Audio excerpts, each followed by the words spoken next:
é a cláusula da venda com reserva de domínio. A venda com reserva de domínio, artigo 521 até o artigo 528. É a cláusula adjecta, chamada adjecta. Por quê? Ela é utilizada qual se estipula uma situação em que o vendedor reserva para si a propriedade da coisa móvel, exclusivamente, tá? A cláusula de reserva de domínio, ou cláusula de venda com reserva de domínio, estudada no artigo 521 até o 528, ela é tratada e ela é usada nas transações de bens móveis, ok? Até que sejam adimplidas todas as prestações da venda da coisa, momento em que o negócio terá eficácia plena.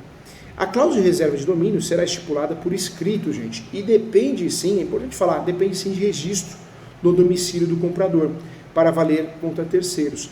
Ainda não pode ser objeto de venda com reserva de domínio a coisa suscetível de caracterização perfeita, para extremá-la, de fato, outras congêneres, né, de fato, na dúvida, decide a favor do terceiro adquirente de boa-fé. Isso é importante. Se transmite ao comprador somente a posse da coisa vendida.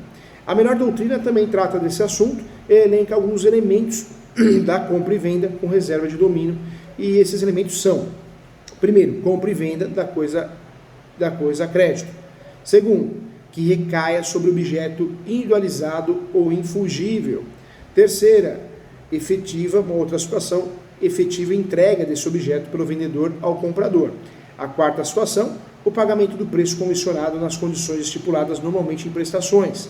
A quinta situação, a obrigação do vendedor de transferir o domínio ao comprador logo após a conclusão do pagamento do preço ajustado, tá? A redação dada pelos artigos de reserva de domínio pelo Código Civil diz que a transferência da propriedade ao comprador dá-se, sim, no momento em que o preço esteja integralmente pago. Todavia, pelos riscos que ocorrem da coisa, responde o comprador sim, a partir quando lhe foi entregue, tá? Então isso é importante. Paralelamente, importante lembrar, o vendedor somente poderá executar a cláusula de reserva de domínio após constituir o comprador em mora, né, mediante protesto de títulos, protestar, né, ou interpelação judicial também, uma saída também, tá bom? O vendedor poderá, gente, comprar, na verdade comprar não, cobrar, né, acho que é o termo mais didático.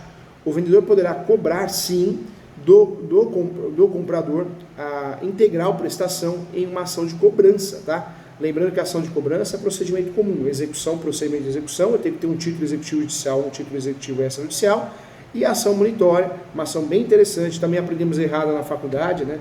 Monitória parece que é só para cheque, nota promissória, duplicata, vencida, e não, eu posso pegar um WhatsApp, eu posso pegar um message do Instagram, né, um direct do Instagram, um message do Facebook e fazer uma ação, um e-mail e fazer uma ação monitória, porque é um documento que eu, talvez na troca de e-mail, de informações, a conversa, eu consiga provar que existe uma dívida vencida.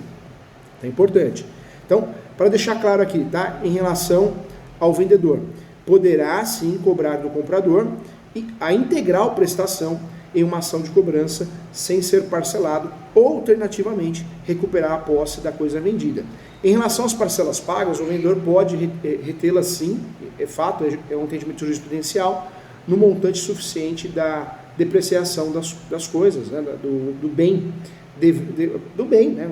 Então ele pode reter isso, devendo devolver o excedente ao comprador, tá? Então isso é fato.